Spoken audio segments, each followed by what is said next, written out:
dakilain ka. Come on, let's worship the Lord this morning. Come on, let's clap our hands to the Lord. Let's raise our hands up in the air and clap in His name. Clap in His goodness.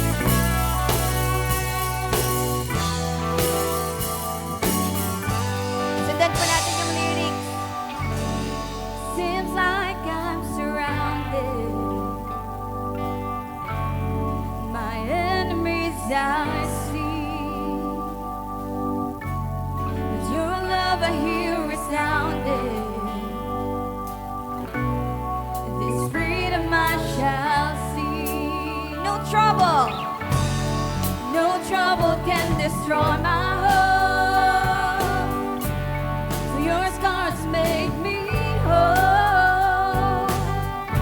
Turning down all the voices of despair. On your promises I stand. I will not fear when the waters rise. At kahit may ulan, I will not fear though I walk through fire. You are with me. You are with me. You have redeemed my life.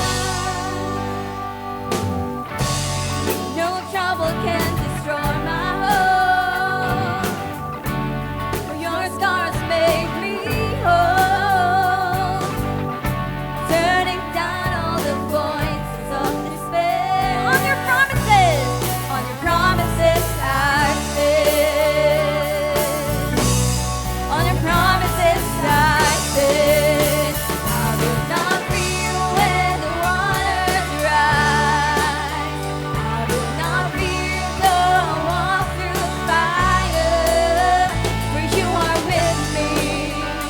You are with me. You have redeemed my life. Oh, your grace sustain me. Your love, my victory. I walk the valley trusting you.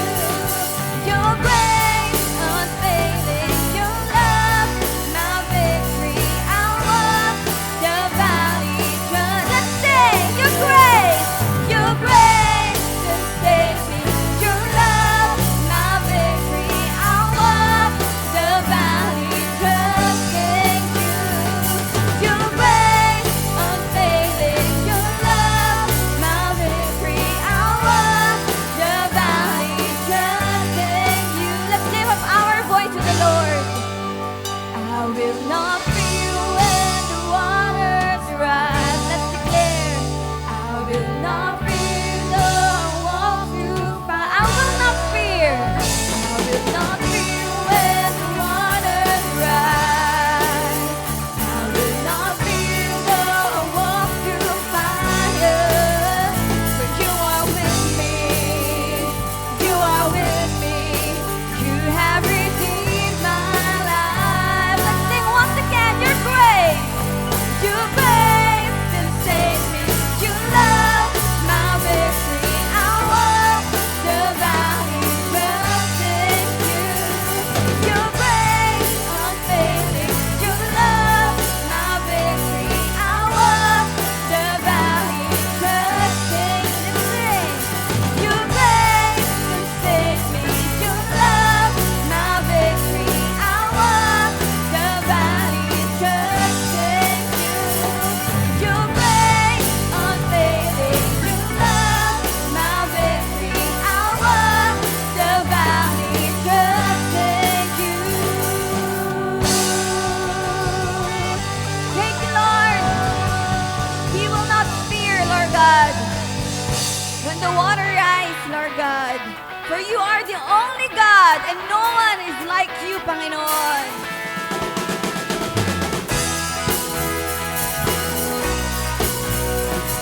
Come on. Let's give our energy, dances, praises to the Lord. For the praises of men, I will never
Praise your name on high, Jesus. Only a God like you that we will give our praises, Lord. You're God, the creator of all, Jesus. You are magnificent, Lord God. You put the stars in their places, Lord God. Lord, you said that we are your child and you are our Father, Lord God. Lord, thank you so much for your great love towards us, Lord God. This morning, church, let's lift up the name of the Lord.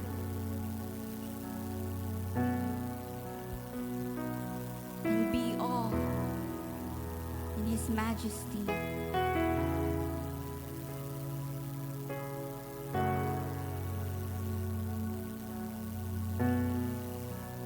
Who compares to you?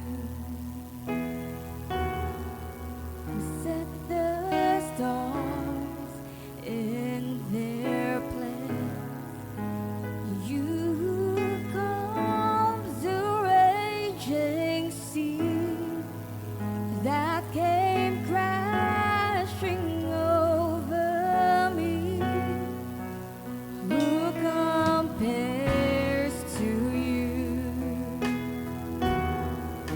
You bring the morning light, the hope of all the earth is rest assured in your great love. You are magnificent, eternally wonderful, glorious, Jesus. No one ever will compare to you, Jesus.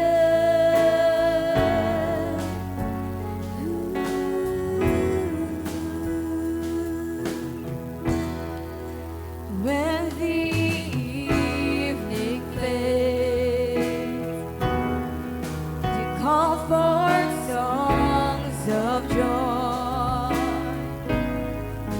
as the morning wakes. We, your children, give you praise. You are magnificent, eternally wonderful, glorious,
is our prayer.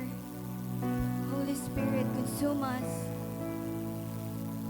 Move in our life.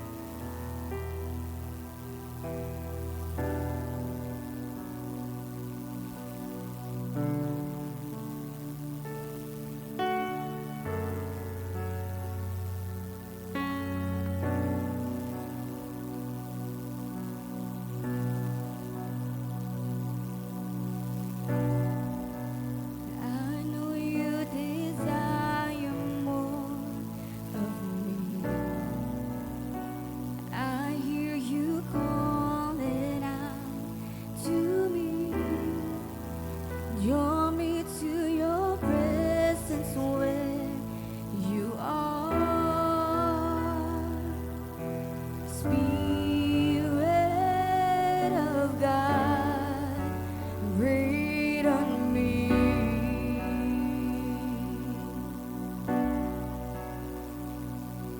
Consume me with your fire. Consume me with your fire. Holy, holy, Holy Spirit.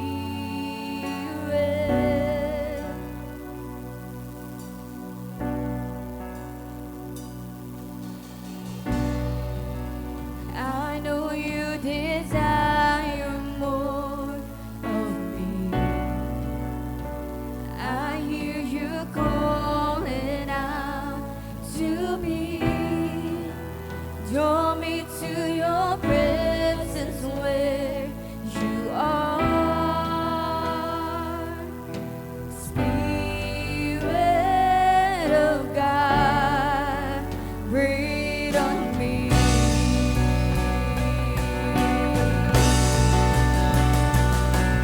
Consume me with your fire.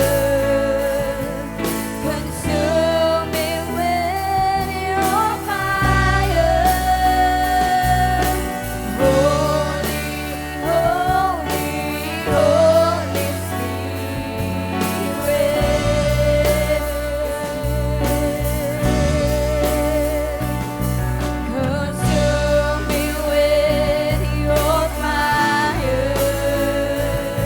Consume me with your fire. Holy, holy, Holy Spirit.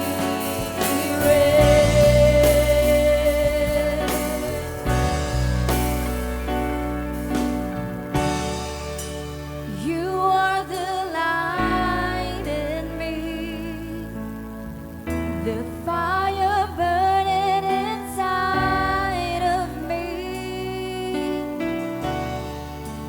bread of heaven breathing life in me. Oh, Holy Spirit. You are the light in me, the fire burning inside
Lift your name, Jesus.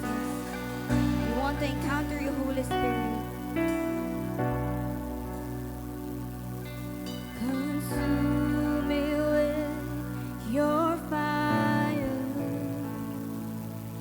Consume me with your fire. Holy, holy, Holy Spirit.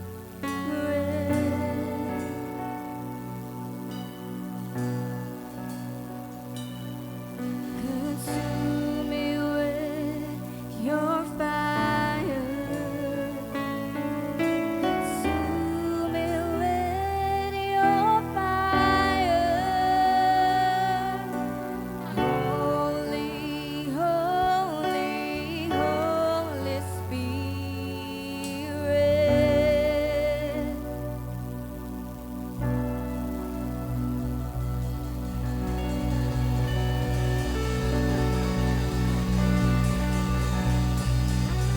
Praise God.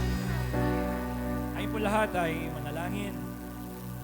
Banal at makapangyarihang Diyos, sobra-sobrang salamat po, Panginoon, sa araw na ito na kami po ay naririto dahil sa likod ng malalakas na ulan ay narito pa rin kami upang alalahanin namin ang kabutihan mo. Hindi kami mapipigilan na hindi kami magpasalamat, Panginoon. Dahil sa araw-araw ay nadadama namin ang kalapitan mo po sa amin. Marami kaming mga mali sa buhay, marami kaming mga pagkukulang sa iyo, pero tapat ka pa rin, nandyan ka pa rin, at palagi mo kaming iniingatan at pinoproteksyonan. Ama, sa umaga pong ito, patuloy po ninyo kaming bigyan ng kalakasan, karunungan upang lubos naming maintindihan ang aming pong pag-uusapan ngayong araw na ito. Magkaroon ito ng application sa buhay namin. Ikaw po, Ama, ang siyang patuloy na maghari sa buhay ng bawat isa sa amin. Ama, maraming salamat at patuloy ka, Panginoon Diyos, na magbigay sa amin ng katatagan sa aming pananampalataya. Sa umagang ito, sa iyo lamang ang lahat ng papuri, pasasalamat, ang lahat ng karangalan at kadakilaan. Tanging sa iyo lamang, Panginoon. Ito ang aming dalangin, sama-sama, sa pangalan po ni Jesus. Amen. Amen. Amen. Ilan na po tayo makaupo, mga kapatid. Pasensya na ho kayo, mga kapatid. Medyo hindi maganda yung nadala tayo ng bagyo. Tingnan nga ho ninyo yung katabi nyo kung masaya siya dahil katabi niya kayo. Ayun, no. Alam nyo, isa sa katangian po ng isang Kristiyano ay ang magkaroon po tayo ng pagmamalasakit. Kung paano po tayo nakakilala sa Diyos dahil merong nagmalasakit po sa atin. At kung meron man tayong bagay na, mga bagay sa buhay natin na minsan hirap na tayo, isang gusto na nating sumuko. Pero meron mga tao na nagtutulak sa atin, kaya yan, kaya mo yan. Lumalakas yung loob mo at naiisip mo na, oo nga, meron pang mga tao na mas higit na hirap sa akin, pero nagpapatuloy sa paglilingkod sa Panginoon. Every time na nakikita mo ang mga tao na yon na dumadaan sa matinding kahirapan, matinding pangangailangan sa buhay, pero nananatili pa rin siya na naglilingkod sa Diyos. Bakit kaya? Iyon ay isa sa bunga ng banal na Espiritu sa atin, mga kapatid, na hindi lamang sa salita, kundi may kalakip na paggawa. Hindi dahil sa mga bagay lang na panandalian ng tinitignan natin, kundi mga bagay na pangmatagalan. Pangmatagalan in a sense na yung kapatid mo na naghihirap, kapag nakita mo na naglilingkod pa rin siya sa Panginoon, tumitibay rin ang pananampalataya mo. Sa likod ng bigat-bigat ng problema niya, ay nananatili sa Panginoon. Mga kapatid, bago ako magsimula, meron lang akong ipapapanood sa inyo. Pinadala sa akin ni kapatid na Bonnie kagabi. Pero naghahanap talaga ako nito eh. Pero salamat sa Diyos at nagbigay tayo ng konting insight lang. Ano ba yung pag-uusapan natin ngayong araw na to? Compassion in action, you and I are God's rescuer. Sige po.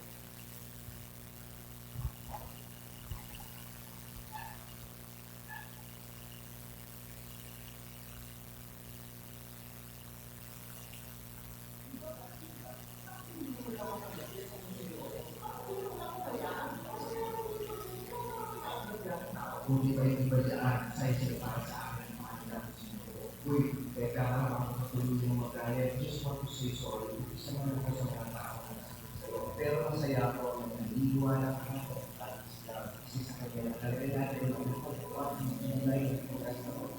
Pero magaling sabihin na God is love. Kilala na ako na. Kung naniniwala ka talaga na God is love, dapat hindi ka natin love sa kusira. For example, God ay pulis. Kailangan mag-ibig. Pulis. Pag-ibig ay pulis. So, hindi dapat nagiging masaya sa kanila. God is just. So, kung hindi pag-ibig, pag-ibig mag-ibig, di ang mali, tama-tama, pero ayaw sa pangalaman ng Diyos. Ang Diyos ay ang katotohanan. Kaya ang dulo na pag-ibig, dapat laging totoo. Kaya nga kahit minsan, alam mo masasaktan siya, pero dahil mga siya, sasabihin niyo pa rin ito, kaya alam niya ito, napakarami pang attributes ni God. Kaya panalangin ko na mas makilala mo siya para mas maunawaan mo rin ang tunay na kahulugan mo. At sa sandali, maranasan mo ang tunay na pag-ibig ng Diyos. Doon mo maunawaan na hindi pwede dito mabago. Ang pagbabago ito ay para sa pagbabago mo. Stay blessed and continue to be a blessing. Okay, tunay na pag-ibig, sabi niya, ay tunay na nararamdaman ng isang tao na nakakilala sa Diyos. Alam nyo mga kapatid, mahirap mo magpanggap. Mahirap ang magpanggap. Alam na alam ng Diyos yung laman ng ating puso. Naglilingkod tayo sa Kanya, pero alam naman natin sa kaibuturan ng puso natin, hindi totoo ang ating paglilingkod. Alam nyo mga kapatid, sa ating paniniwala, ang tunay na pag-ibig sa Diyos ay ang paglilingkod sa ating kapwa. Sa pagmamalasakit mo at pagdama ng mga pagkakataon na hinihingi nito. Dahil sa hindi naman siguro natin nakikita ang Panginoon Diyos, hindi naman natin siguro siya kayang bigyan ng tubig kapag humihingi siya, o kaya timplahan natin siya ng kape o Milo. Dahil hindi naman natin siya nakikita, paano natin siya ipagtitimpla nun? Pero sa pagtupad mo ng mga bagay na sinasabi niya, dapat gawin natin yung pangalawang utos ng Panginoon. Ibigin mo ang iyong kapwa. Ibigin mo ang iyong kapwa. Dahil ang pinakauna sa lahat, ang sabi niya, ibigin mo ang Panginoon mong Diyos ng higit sa lahat. Ito ang pinaka mahalagang utos. At ang pangalawa ay ibigin mo ang iyong kapwa tulad ng iyong sarili.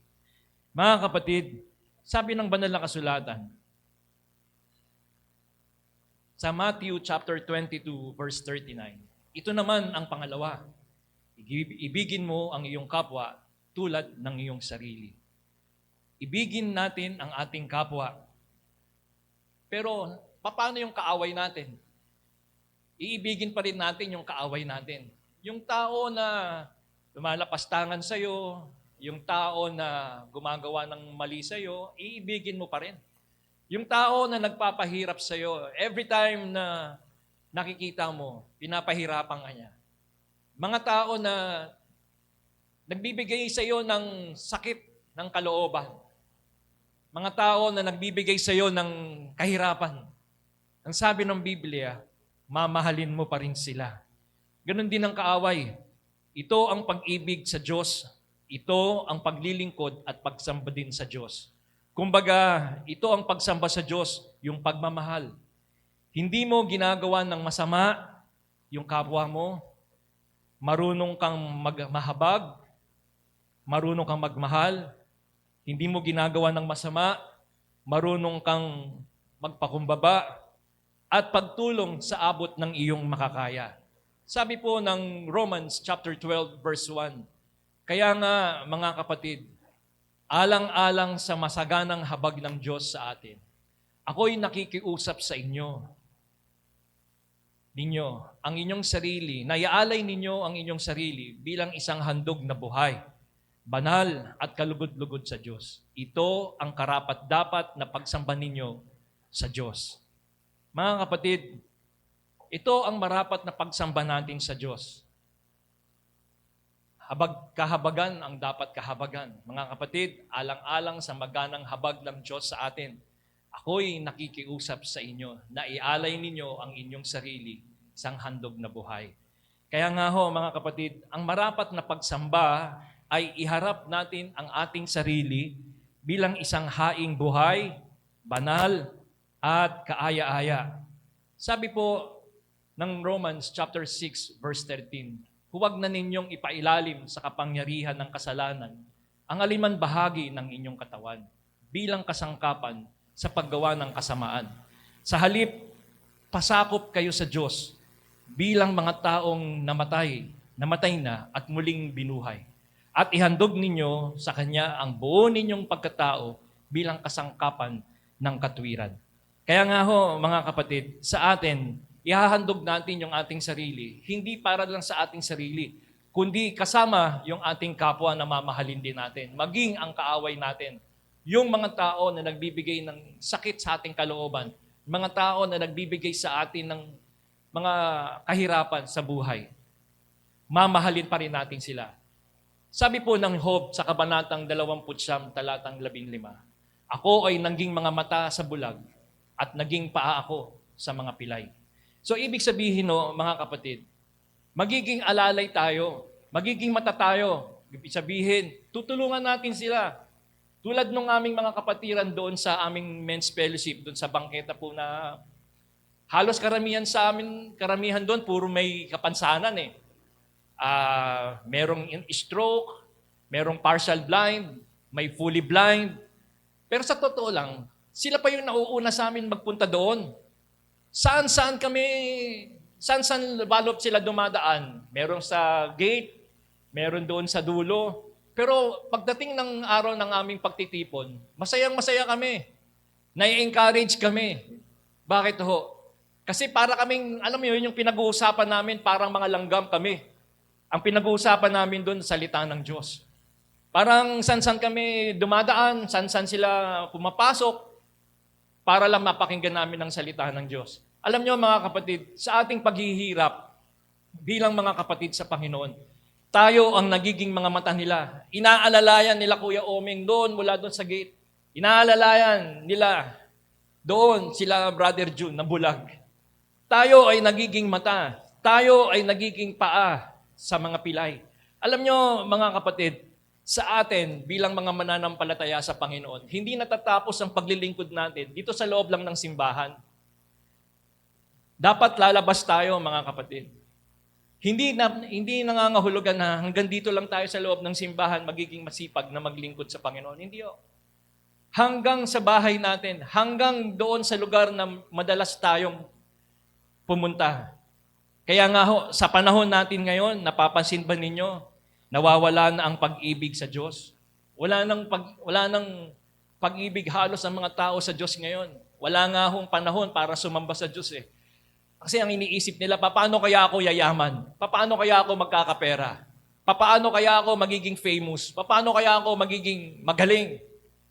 Ang mga tao ngayon, doon na nakatuon ng kanilang pansin.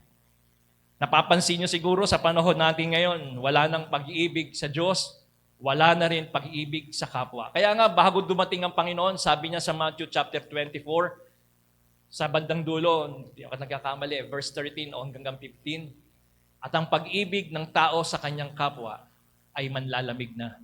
So ibig sabihin, bago dumating talaga ang Panginoon, manlalamig na ang pag-ibig niya sa kapwa-tao. Pero tayo bilang mga mananampalataya sa Panginoon, kailangan naroon pa rin, ipapakita pa rin natin yung compassion natin, yung awa natin, doon sa mga taong hindi pa nakakakilala sa Diyos. Binibigyan tayo ng Panginoon ng enthusiasm, ng gigil natin sa paglilingkod sa Panginoon. Kahit umuulan, nandito kayo. Kahit na nahihirapan kayo, minsan may nararamdaman kayo. Pero every time na naaalala nyo, ang bait-bait ng Diyos sa akin. Ang bait-bait ng Diyos sa amin. Wala kang dahilan para hindi ka magpasalamat sa Kanya. Gagawa at gagawa ka ng paraan at hindi ka papayag na hindi ka sasamba sa Diyos dahil naging mabait ang Diyos sa iyo at sa mga anak mo. Naging mabait ang Diyos sa pamilya mo. Ano ang dahilan mo bakit hindi ka magsisimba? Ano ang dahilan bakit hindi ka magpapasalamat? Meron kang compassion. Pag nakakita ka ng isang kaibigan mo na hindi pa nakakilala sa Diyos, ano ang gagawin mo? Hindi mo sasabihin sa kanya na mabait ang Diyos sa iyo? Hindi mo ba sasabihin sa kanya na ang tanging paraan sa kanya para maging successful ang buhay niya ay unahin at mahalin niya ang Diyos? Mga kapatid, sa panahon natin ngayon, uulitin ko, napapansin ba ninyo na nawawala na ang pag-ibig sa Diyos? Nawawala na rin ang pag-ibig sa kanyang kapwa-tao. Pumapayag sila na mahirapan ang kanyang kapwa, lokohin, pagsamantalahan ang kakayahan, basta guminhawa lang siya. Hindi bali na ang iyong kapwa na mamatay, mabuhay lang siya. Alam nyo, yung istorya ng Good Samaritan. Isang tao na naglalakbay galing sa Jericho. Hindi ko na po inanuho dyan. Bigyan ko na lang po ng summarize. Yung isang tao po na naglalakad papuntang Jericho. At along the way, ay nagkaroon ng mga tao na bumugbog sa kanya. Ninakawan siya, binugbog, halos patay na nung iniwan siya. Mangyari, mga kapatid, na habang nakahandusa yung tao doon, may dumaan na isang Levita. Tinignan lang, alam nyo naman yung mga Levita, sila yung mga naghahandog sa loob ng simbahan. Tinignan lang nila, hindi niya pinansin. Pero yung tao nakahandusay doon at duguan na, halos mamamatay na. Samantalang may dumaan naman uli, isang saserdote naman, nakakaalam ng mga bagay-bagay sa loob ng salita ng Diyos. Tinignan lang din, pumunta doon sa kabilang gilid, tinignan lang yung nakahandusay. Pero along the way, merong isang Samaritano na napadaan doon din sa lugar niya. At alam naman natin na yung magkaaway yung mga Hudyo at yung mga Samaritano nung araw. Dahil naniniwala sila na ang kanilang pagsamba ay nandun sa bundok ng Carmel. Doon sila. At isa naman, mga Hudyo, doon naman sa Jerusalem. So magkaaway sila. Pero alam nyo, mga kapatid, yung tinatawag nating Samaritan, siya pa yung nagmalasakit doon sa tao, bagamat kaaway niya. Pinagmalasakitan niya, dinala niya doon sa isang bahay panuluyan. At ang sinabi niya doon sa bahay panuluyan, asikasuhin niyo yan. At kung meron akong kulang sa inyo, babayaran ko kayo. Babalik ako, babayaran ko kayo. You see, mga kapatid, kaya alam ninyo na hindi pumapayag ang Diyos sa ganitong paraan. Kaya tayo ay huhukuman ng Diyos isang araw, mga kapatid. For all the things that we have done, for all the things that you committed. Isang araw, makikita-kita kayo ng Panginoon at haharap tayo sa Panginoon isang araw. Pag wala na tayo, haharap tayo sa Kanya at doon ay ipagsusulit natin ang lahat ng mga bagay na ginawa natin. Ngayon, naghahari ang pagiging malupit. Ngayon, naghahari ang kasakiman sa ari-arian, kasakiman sa kapangyarihan. Sa pagmamahal sa kapwa-tao, nararamdaman natin, pag nakakita tayo ng isang tao na wala ng kwenta, pero alam mo, mga kapatid, na yung tao na yon merong kwenta pa rin sa Diyos. Kapag nakakita ka ng isang tao na halos, sabi mo sa akin, wala yan. Walang kwenta yung tao na yan. Pero sa Diyos, may kwenta pa rin yan, mga kapatid. Sa Diyos, meron pa rin. Kaya nga bilang isang Kristiyano ay dapat nating matutunan na mahalin natin ang ating kapwa. Hindi dahil sa ano paman para matanyag tayo, kundi yon ay utos ng Panginoon. Sabi po ng, ito yung mahaba. Sabi po ng Exodus chapter 4, verse 11, sinabi ni Yahweh, sino ba ang gumawa sa bibig ng tao? Sino ang may kapangyarihan para maging bingi o pipi ang isang tao? At sino rin ba ang nagbibigay ng paningin at nag-aalis nito? Hindi ba akong si Yahweh? Ibig sabihin, mga kapatid, anuman ang kapansanan, anuman ang kalagayan ng isang tao, huwag tayong mamimili ng mga taong tutulungan. Dahil isang araw, baka yung problema ng tao na yon ay tayo naman ang makaranas nun. Kaya nga sabi niya, sino ba ang gumawa ng bibig ng tao? Sino ang may kapangyarihan para maging bingi o pipi ang isang tao? At sino rin ba ang nagbigay ng paningin at nag-aalis nito? Hindi ba akong si Yahweh? Ibig sabihin mga kapatid, lahat ng mga bagay dito sa mundo, lahat ng tao dito sa mundo, ang Diyos ang may hawak ng kanyang buhay. Wala tayong ipagmamalaki sa Diyos, anuman ang ating pinag-aralan, anuman ang ating kalagayan sa buhay, may inaral tayo, wala tayong inaral, mahirap. Meron tayong gagawin, mga kapatid, ang pagmalasakitan natin ang mga taong ito. Nagawa nyo na ho ba yun sa buhay ninyo na nagmalasakit kayo sa isang tao dahil wala siyang makain? Nagawa na ho ba ninyo na minsan pumunta sa inyo at walang-wala, pero lumapit sa inyo, sabi niya, baka meron ka dyan. Tinulungan mo. Sabi ho, mga kapatid, maging ang kaaway mo, ipapanalangin mo. Huwag ninyong gantihan ng masama ang masama. Huwag ninyong sumpain ang sumusumpa sa inyo. Sa halip, pagpalain ninyo sila dahil pinili kayo upang tumanggap ng pagpapala ng Diyos. So, ibig sabihin, mga kapatid, may mga taong gumagawa ng masama sa inyo. Huwag niyong gagantihan din ng masama. Iparamdam niyo pa rin sa Kanya na kayo ay isang Kristiyano. Kayo ay nakakilala sa Panginoon Diyos. Kayo ay binigyan niya ng pagkakataon na dahilan para makatulong. Alam niyo, mga kapatid, maging ang kaaway natin, ipapanalangin natin. Huwag ninyong sumpain ang mga sumusumpa sa inyo.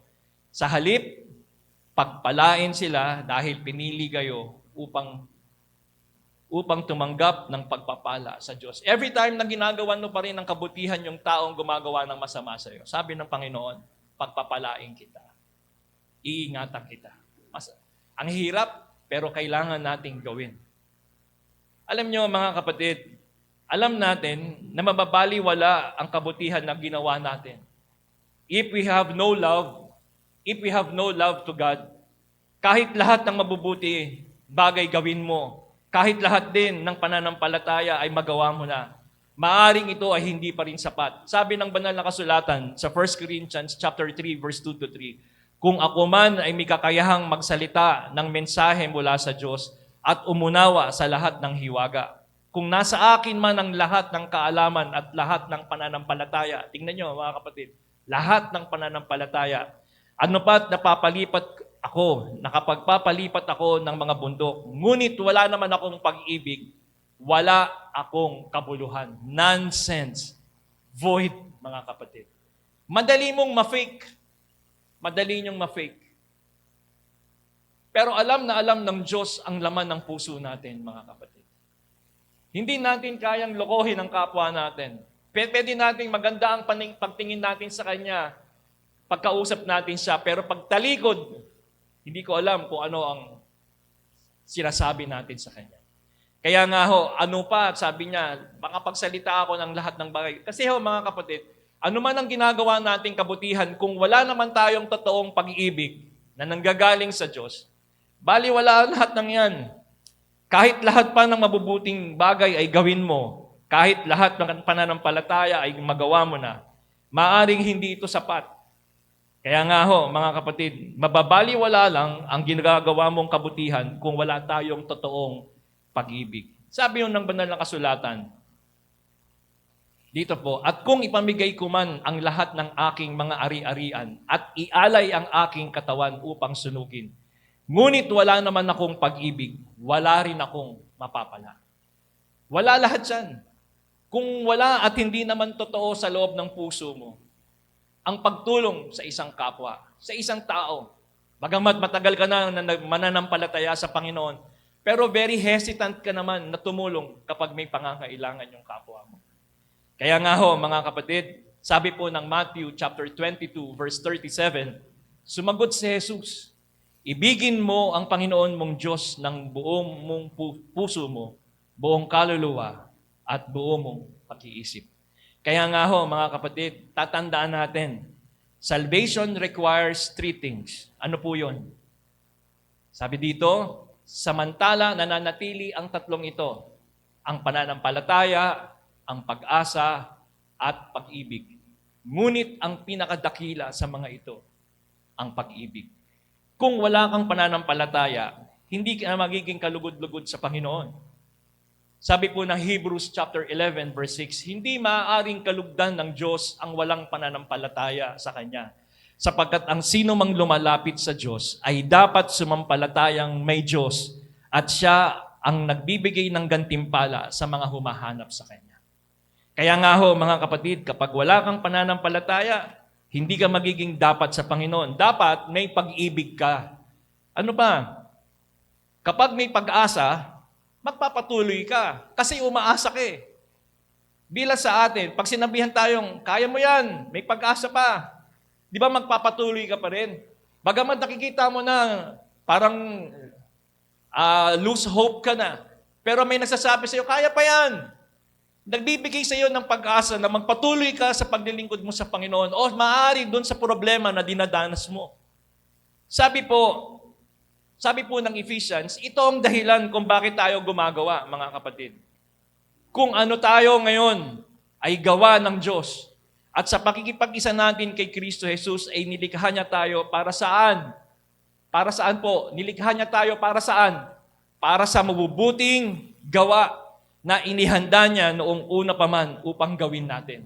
So, ibig sabihin, mga kapatid, ang pagiging Kristiyano natin may kasamang paggawa.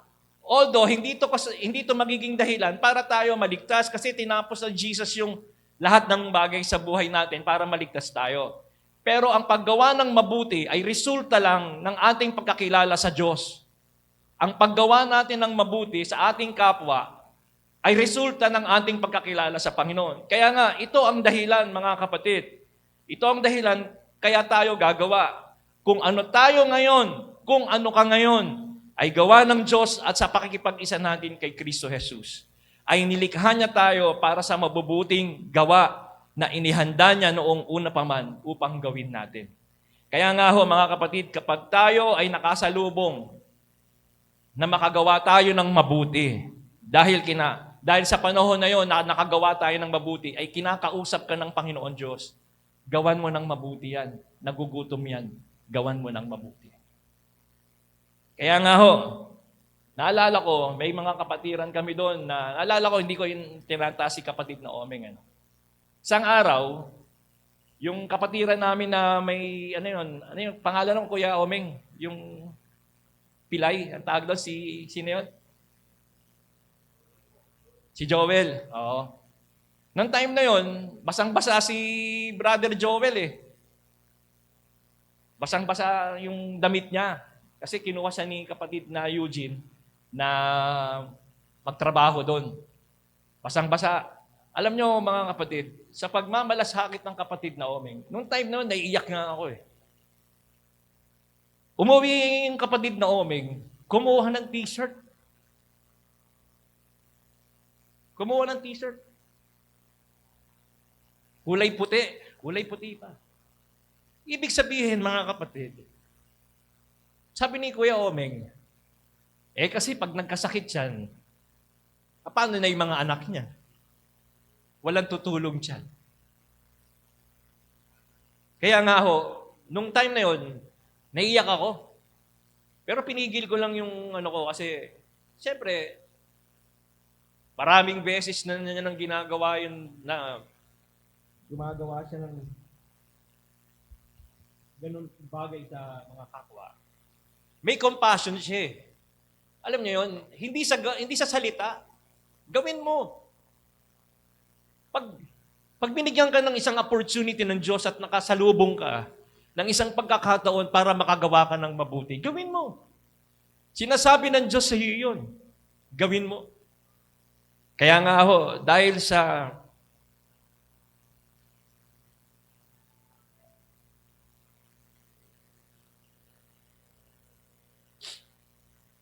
panahon na yon ay kinakausap ka ng Diyos.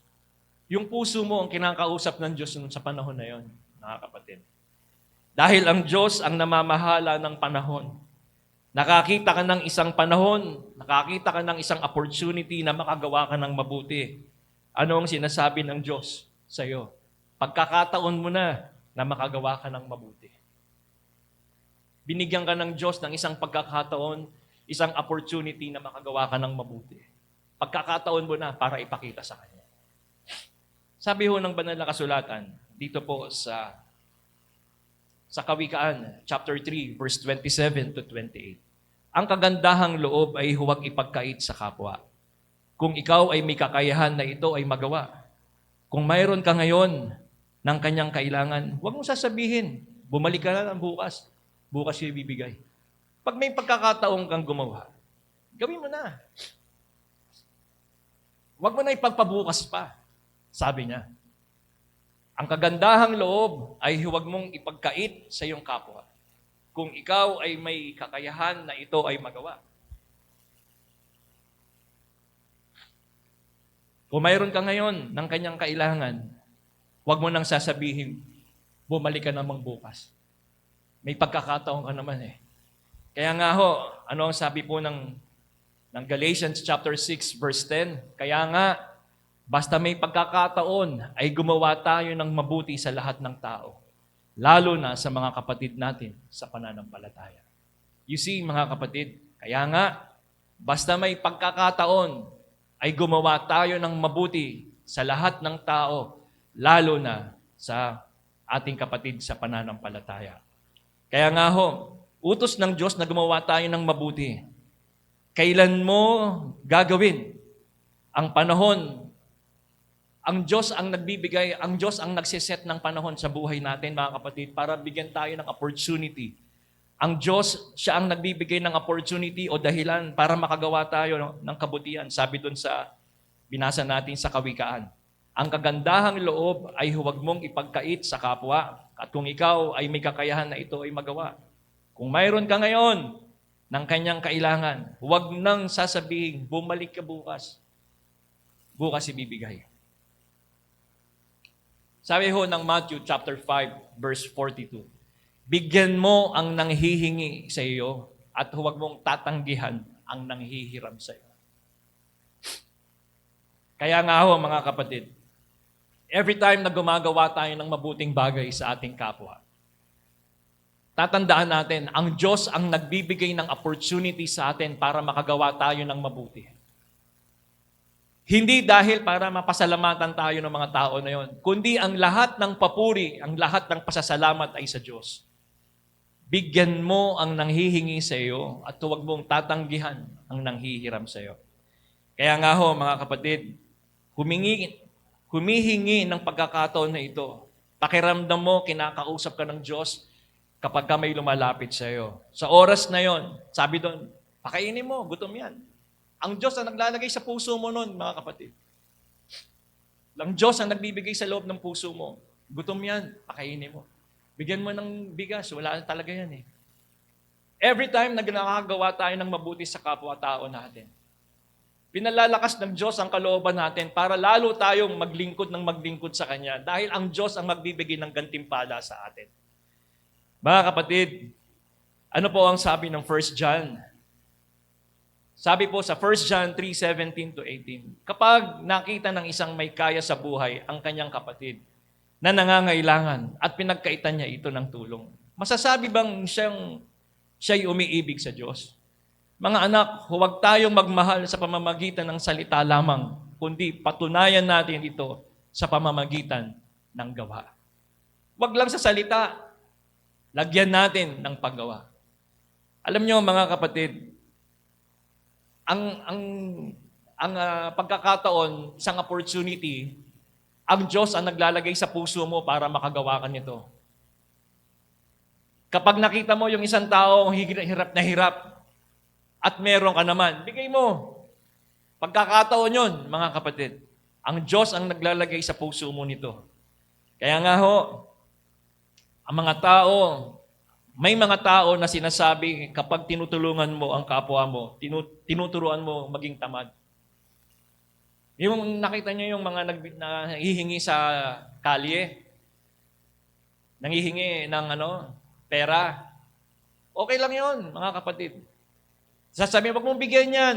Ano yan sindikato yan. Di ba? Sindikato yan, wag mong bigyan yan. Alam niyo mga kapatid, sa totoo lang, bigyan mo. Bahala na siya doon. Basta ikaw nakatupad ka. Na nagbigay ka. Problema niya na yun. Kung saan niya lalagay yun. Tatanungin mo pa ba kung ibibili rin niya ng drugs yun? Tatanungin mo pa ba kung ibibili niya ng rugby yun? For as long as sa loob ng puso mo, totoo yung binigay mo sa kanya. Binigyan mo. Problema niya na yun kung saan niya dadalhin yun. Pero ikaw nakatupad ka sa paglilingkod mo sa Panginoon. Because naramdaman mo yung opportunity na yun na makagawa ka ng mabuti doon sa tao na yun. Kaya nga ho, sa Pilipinas, ang dami-daming magagaling dito. Kaya lang walang opportunity na makapagtrabaho ng maganda. Kaya nga ho, sa ibang bansa sila pumupunta para doon sila maghanap buhay. Bakit? Kasi walang bakante rito sa atin. Ang Diyos ang nag-uutos na magbigay. Sabi po ng banal na kasulatan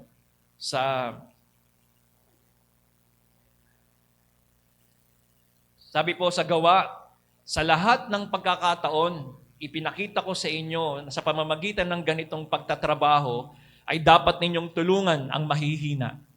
Alalahanin natin ang mga salita ng Panginoong Hesus.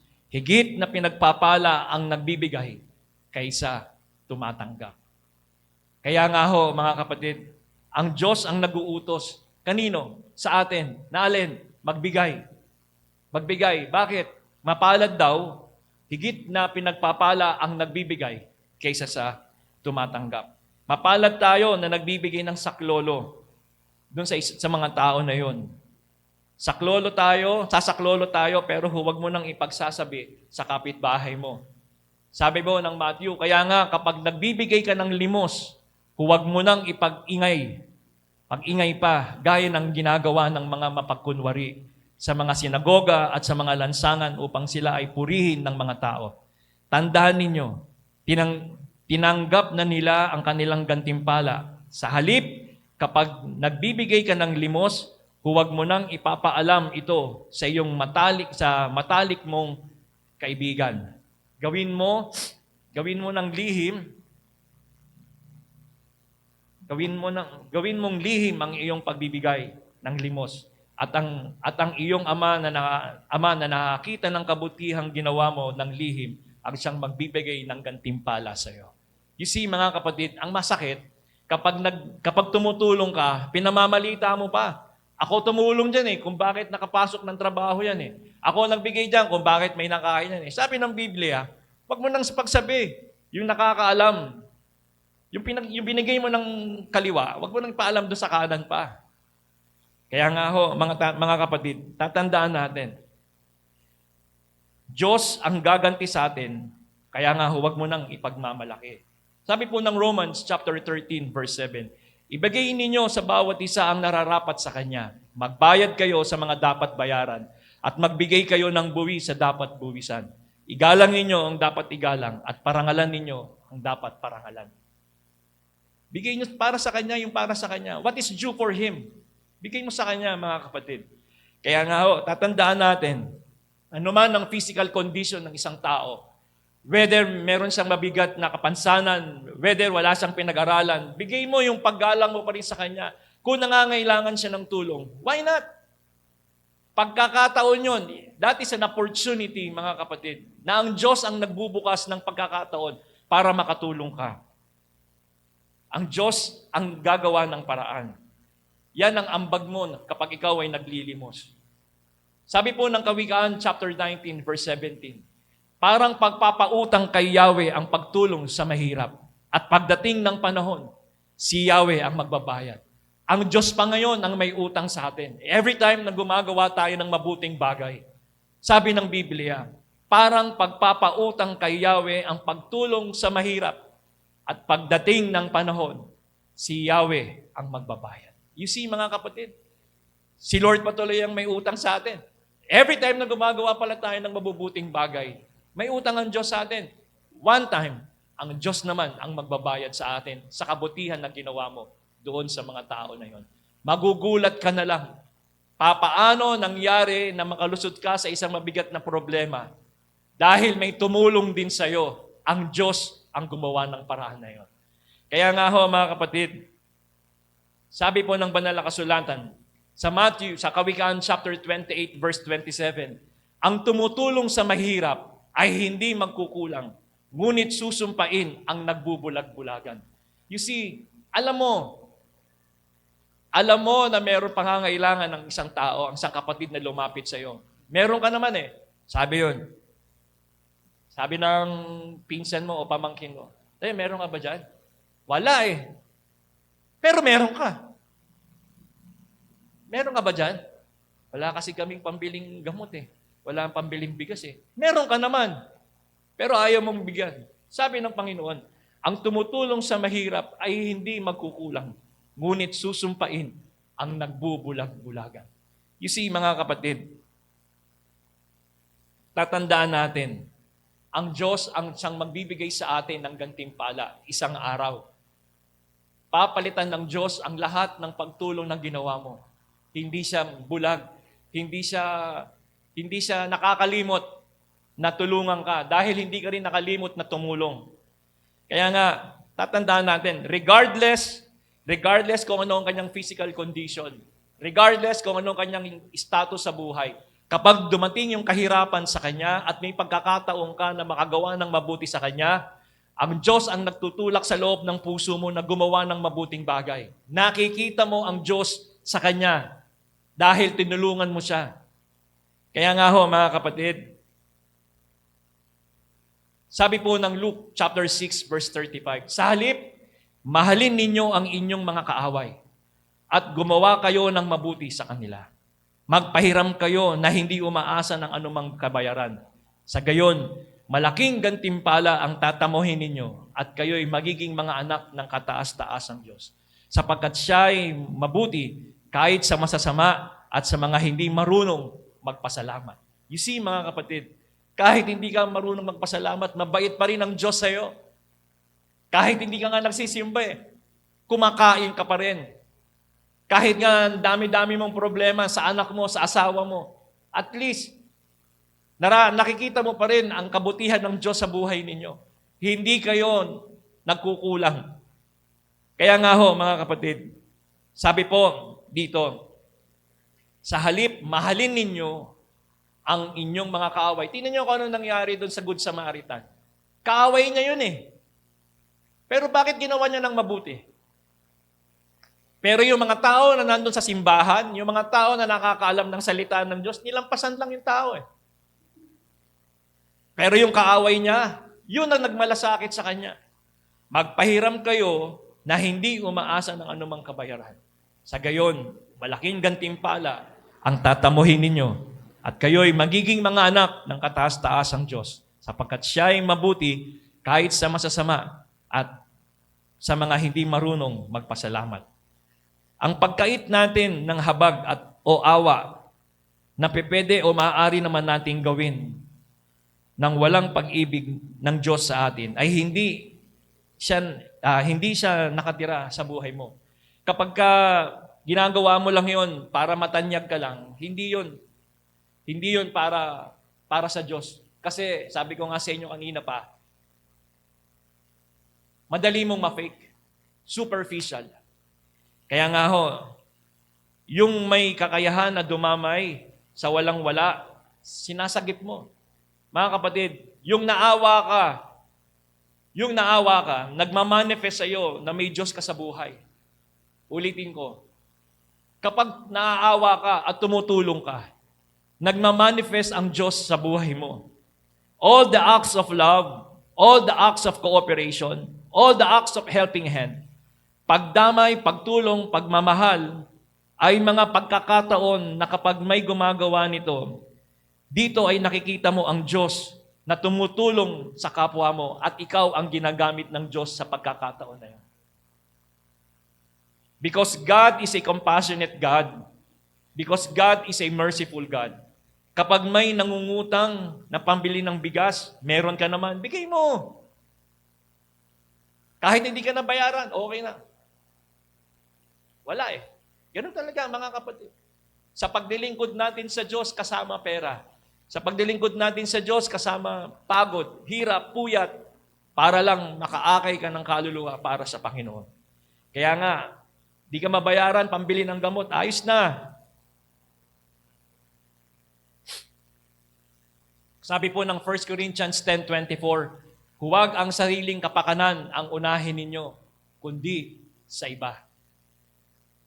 Huwag ang sariling kapakanan ninyo ang unahin ninyo, kundi ang sa iba. Tignan mo rin yung ibang mga tao. Tignan mo sila. Huwag lang yung sarili mo ang titignan natin.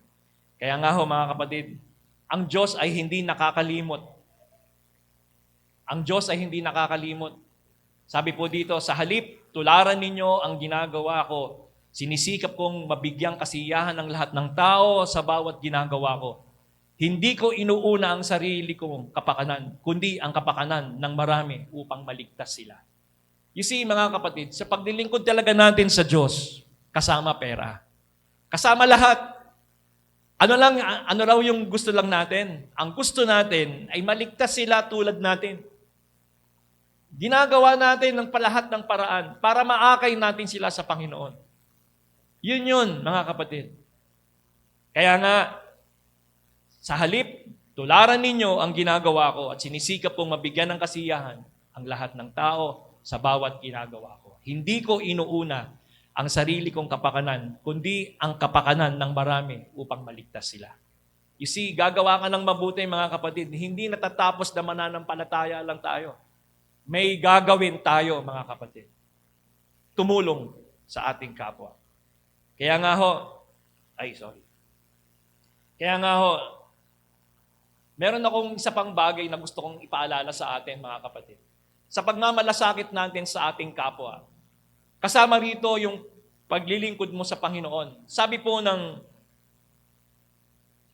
ng unang Timoteo 2:4, lahat ng tao gusto niyang maligtas. Sabi po dito, ibig niya ang lahat ng tao ay maligtas at makaalam ng katotohanan ito. Bakla, tomboy, ano ba? Ano ba yun, di ba? Marami yun, di ba? May XYZ, may mga ganun-ganun, di ba? Ano tawag doon? LGBTQ, RS, PUB. Lahat, mga kapatid, lahat ng tao, ang gusto ng Diyos, maligtas sila. Amen ba, mga kapatid? Ano man ang mga bagay na meron sa kanila, gusto pa rin ng Diyos na maligtas sila. Huwag tayong magtatangi ng tao, mga kapatid, upang sabihin sa kanila ang kaligtasan na ibinibigay ng Panginoong Hesukristo. Ikaw ang nagsasabi, matutulog na ako. Pero hindi ikaw ang nagsasabi kung anong oras ako gigising. Ang Diyos ang gumigising sa iyo, mga kapatid. Kaya nga ho, ang sabi niya, ibig niya ang lahat ng tao maligtas at makaalam ng katotohanan. Isa sa pagmamalasakit natin sa ating kapwa ay ang sabihin sa kanila na si Jesus lang ang tanging paraan para maligtas sila. Kristiyano tayo pero nahihiya tayong magsabi, nahihiya tayong ipamalita na si Jesus lang ang tanging paraan. Mga kapatid, hindi yan ang totoong compassion. You are not a true Christian if you are not a soul winner. You say that you teach. I don't care how good you are to teach. If you are not trying to bring souls to Jesus, you are not right. God is not looking for your ability. He is looking for your availability. No matter how talented you are, your availability is what matters. Many Christians today are not active in soul winning. Lord, I give money to church. I don't care how much money you give if you don't have no endeavoring souls, you are not right with God. Kung wala ka naman ang tawag ba dito, wala kang pagmamalasakit na sabihin sa kanila yung katotohanan, hindi ka pa rin dapat para sa Diyos. You are not a Christian if you are not a soul winner. Mga kapatid, all of us, We need to be a soul winner. Yun ang isa sa totoong compassion in action na kailangan natin. Mag-akay tayo ng kaluluwa para sa Panginoon. Hindi ang paglilingkod natin dito sa loob lang ng simbahan. Lalabas tayo upang sabihin natin sa kanila kung sino ang Diyos na dapat nating paglingkuran. Mga kapatid, magandang umaga sa inyo. Maraming salamat. Pasensya na po kayo. Medyo hindi maganda yung aking pakiramdam. Salamat po sa Panginoon. At alam ko, bagamat napakabilis namang netong shinare ko sa inyo, I hope naiintindihan nyo mga kapatid, na sa puso natin, magkaroon tayo ng idea, ano ba ang dapat nating gawin bilang isang mananampalataya kay Jesus. It is not just only by words, but we need it in action. Sige po, tayong lahat ay tumayo, tayo po lahat ay manalangin sa Panginoon. Sige po, tayong lahat ay manalangin. Ama naming Diyos, maraming salamat po sa inyo, Panginoon, sa umaga pong ito na ipinagkaloob po ninyo sa amin. Salamat po sa mga salita na nagpapaalala sa amin kung paano po kami kikilos bilang isang mananampalataya na hindi po lang sa salita namin sinasabi, kundi may kalakip na paggawa o pagtulong sa aming kapwa. Habag, awa, limos, Panginoon, para sa kanila. Ama naming Diyos, bigyan mo kami ng opportunity. Hawak niyo po ang panahon. Hawak namin ang panahon upang makagawa kami ng mabuting bagay sa aming kapwa. Tulungan mo kami, Panginoon, na hindi po namin ito maipagkait sa aming kapwa kung meron naman kami. Ama, maraming salamat sa iyo at tulungan mo, Panginoon, ang mga napakinggan namin ay magsilbing malaking paalaala sa amin kung paano namin gagampanan ang aming pagiging Kristiyano sa harap ng mga taong hindi pa nakakilala sa iyo. Maraming salamat po. Ito po ang dalangin ko. Dalangin namin sa pangalan po ni Jesus. Amen.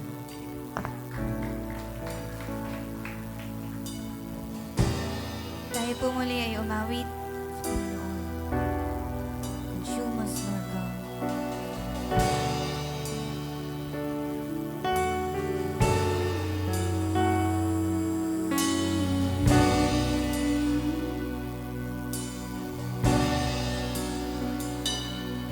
Consume me with your fire. Consume me with your fire.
Amen. Makakapuna po tayo.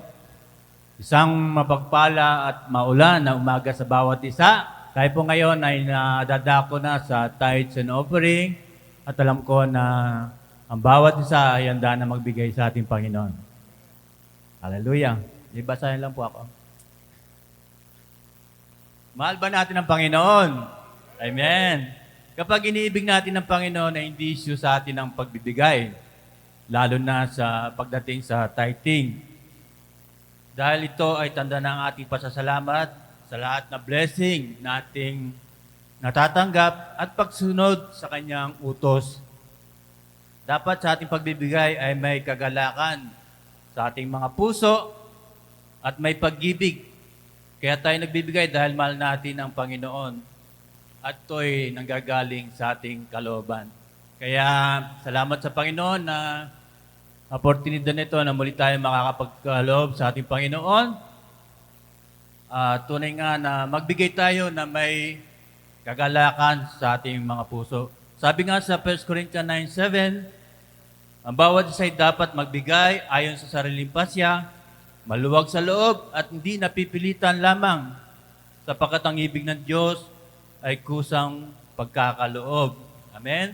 Tunay na sa ating pagbibigay, dapat yung makita sa atin Diyos na tayo nagagalak, na talagang kusang loob nating ibinibigay sa Kanya yung ating mga ikapo. Pangalawa po, magbigay ng may pag-ibig. Kagaya ng ginawa ng Diyos, binigay niya yung the best, ang ating Panginoong Jesucristo. Kaya tayo nandito, tunay nga na kaya tayo ay narito upang magbigay din sa Kanya. Sabi nga sa Kanyang salita sa John 3:16, gayon na lamang ang pag-ibig ng Diyos sa sanlibutan, kaya binigay niya ang Kanyang buktong na anak upang ang sinuman sumampalataya sa Kanya ay huwag mapahamak kundi magkaroon ng buhay na walang hanggan. Binigay ng Diyos yung the best para sa atin, kaya ibigay din po natin yung the best para sa Kanya. Pangatlo po, magbigay ng bukal sa kalooban. Ang sabi sa 2 Corinthians 8:12, sapagkat kung bukal sa kalooban ng pagbibigay, tatanggapin ng Diyos ang iyong nakayanan. Kaya salamat sa tatlong yon. Nawa ay yung lahat ng yon ay patuloy na magampanan natin at maibigay natin yung the best para sa Panginoon. Tayo pala tayo tumayo at tayo po may manalangin. Hallelujah. Dakilang Diyos, salamat po sa pagkakataon nito na muli ka po naming mahandugan ng aming mga kaloob at ito'y tunay na nagagaling sa aming mga puso at na may pag-ibig, Panginoon. Tunay nga, Diyos,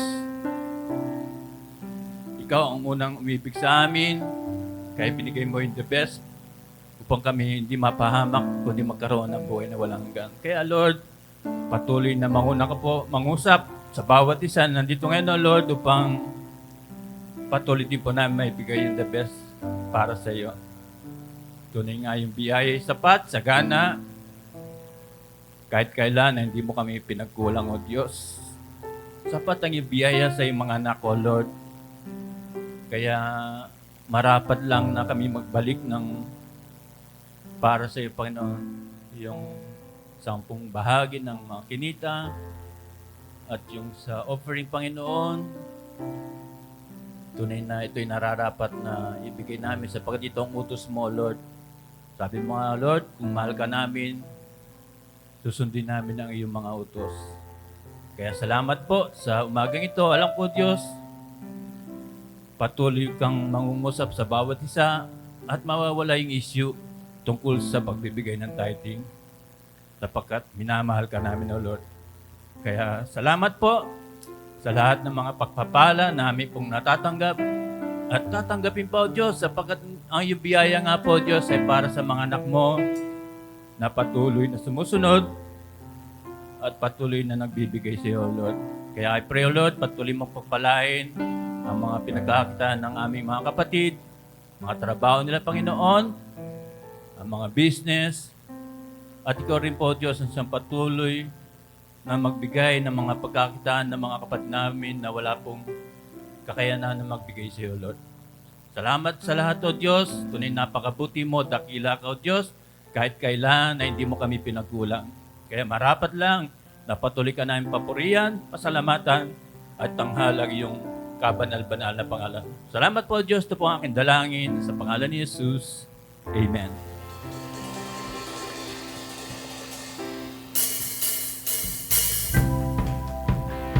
Sige po, tayo po ay tumayo. Pwede na po tayo magkalob at tayo po ay umawit sa Panginoon.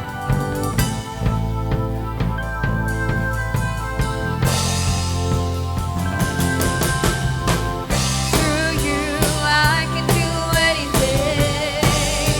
I can do all things. 'Cause it's you who gives me strength. Nothing is impossible. Through you, blind eyes are open.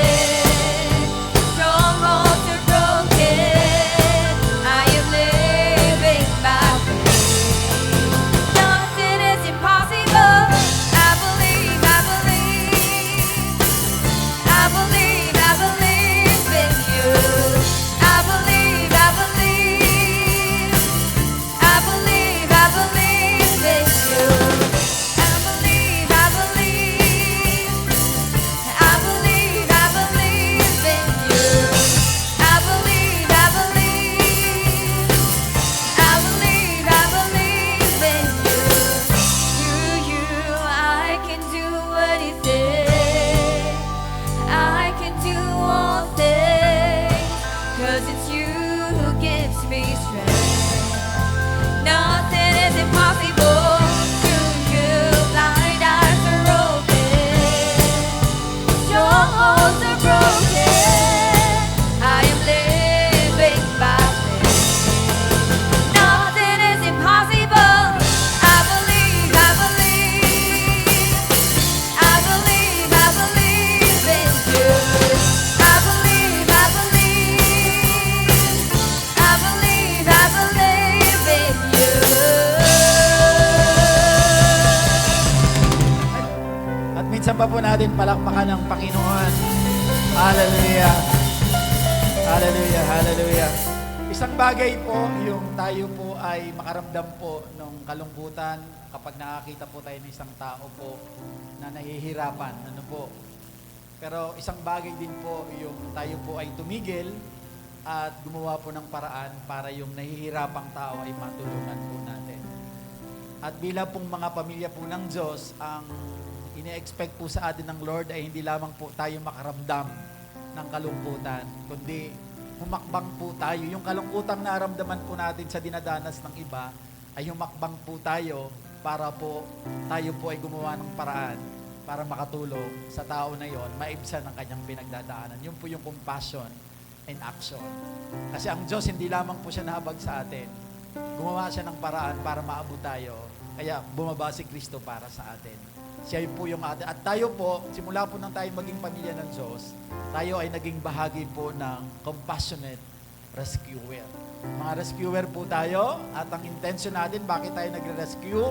Para madala natin sila sa presensya ng Diyos at makasama natin sila pagdating po ng Panginoon sa ating sa kalangitan po. Kaya yun po yung intention kung bakit tayo tumutulong para po tayo po ay magkaroon ng influence sa kanila, magkaroon tayo ng connection sa kanila para may pakilala natin si Kristo bilang Panginoon at tagapagligtas. May purpose po kung bakit tayo tumutulong. Ano po?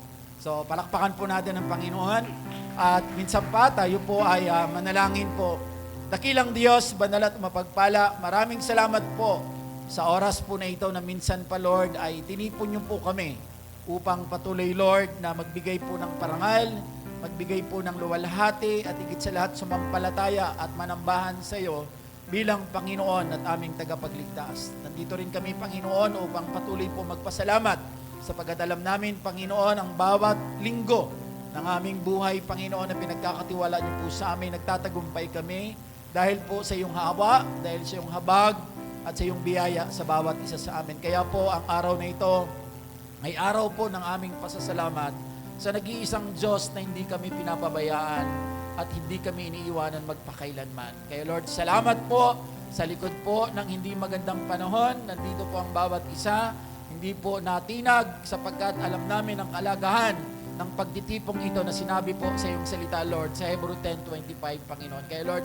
salamat po dahil hindi namin nakakalimutan dahil sa pagpapaalala niyo po ng araw po na ito ay araw po ng aming pong pagsama-sama upang sambahin ka sa Espiritu at sa katotohanan, Panginoon. Gayon din, Lord, salamat din po sa buhay ng Pastor Dong na ginamit mo po sa aming kalagitnaan upang ipahayag, Panginoon, ang katotohanan na nagmumula po sa iyong salita, na nagbibigay po sa amin ng karunungan, nagbibigay po sa amin ng kaalaman, higit sa lahat, nagtutulak po sa amin upang patuloy ka po naming paglingkuran, hindi lamang, Panginoon, sa aming pananalita, higit sa lahat, Lord, sa aming pong mga pagkilos, sa pag-abot po namin sa mga pangangailangan po ng iba, sa intention, Lord, na sila po ay makakilala din po sa iyo, Panginoon. Patuloy mo siyang pagpalain at patuloy mo, Lord, pagalingin ang kanyang pangangatawan, Lord, na nakakaranas po ng karamdaman. At higit sa lahat, Lord, patuloy mo siyang samahan sa lahat ng kanyang ginagawa, lalo na sa paglilingkod po niya sa iyo, Panginoon. Kaya din, Lord God, maraming salamat din po sa bawat isa na nagpagamit sa iyo sa oras po na ito. At higit sa lahat sa mga kapatid, Panginoon, na nandito ngayon, patuloy, Lord, na kayo po ang nakakaalam ng lahat po ng kalagayan ng bawat isa sa amin, Panginoon. Kayo po ang nakakaalam ng mga long-standing prayer po ng bawat isa sa amin, Lord. Kami pong lahat ay patuloy na nagtitiwala sa iyo that in your perfect time, Panginoon, ay mararanasan po namin, O Diyos, ang mga katugunan sa mga panalangin ito at patuloy namin itong ipagpapasalamat sa iyo sapagkat ikaw ang aming Panginoon na hindi po nagpapabaya sa amin. Lord, salamat po at kung paano, Lord, na iningatan niyo po ang bawat isa sa amin sa pagdako po namin sa bulwagang ito. Gayon din, Lord, patuloy po namin itinataas sa iyo ang buong isang linggong pong ito sa aming pong pagbalik sa aming mga pansamantalang tahanan, sa aming pong pagbalik sa aming pong mga trabaho. Lord, ikaw po ang patuloy po na mag-ingat po sa bawat isa sa amin at babalik po kami sa araw po ng linggo na punong-puno po, Lord, ng kagalakan sapagkat minsan pa kami po ay magkakaroon ng pagkakataon na magpuri, sumamba ng sama-sama dahil po sa iyong kabutihan sa buhay ng bawat isa sa amin. Maraming salamat po, Ama, at sa aming pansamantala pong paghiwa-hiwalay, ang patuloy po na pagmamahal ng Diyos Ama at ang patuloy po na pagliligtas ng aming Panginoong Jesucristo at ang patuloy po na pagpisa ng Espiritu Santo ay sumaamin ngayon at magpakailanman. Ang lahat po ng anak ng Diyos ay magsabi po ng Amen and Amen. God bless po. Kamayan po natin ang bawat isa. See you again next time.